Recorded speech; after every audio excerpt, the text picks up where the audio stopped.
Obviously, when you're reading this list, there are concerns both at home and abroad, but you ended on what I thought was a really nice note. You said you're not optimistic, but you're hopeful. What exactly are you hopeful about, and what should we be keeping our eyes out on? I'm hopeful because the system does need to change. I mean, Trump is not the cause of the political revolution. He's a symptom of lots and lots of Americans that have felt like the US system has been rigged for a very long time, rigged against them, right? Rigged in favor of very powerful Americans, very wealthy Americans that aren't acting like stewards. They're not acting like accountable leaders. They're acting like they built it, and so they should benefit from it.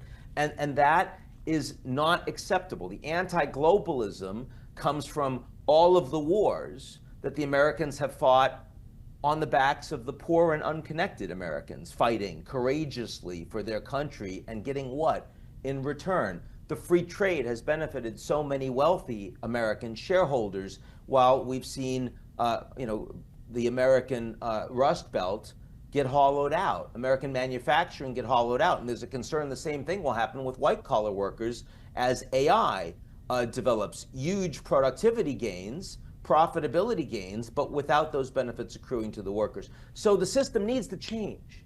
And the fact that some of what is going to change is going to be messy and ugly and there's going to be breakage doesn't mean this doesn't matter. Ultimately, it's not Trump that is the reason for the change, it's the average American. And I think the average American has a lot of good in them. In the same way that the world system needed to change because the global south was rising.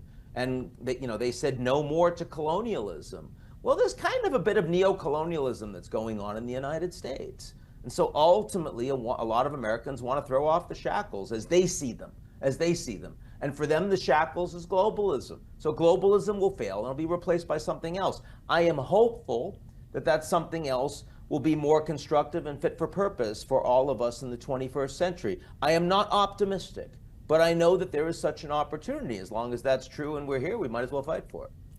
And to the point that President Trump's not the cause of the revolution, he's a symptom, does that mean it continues on after he's out of office?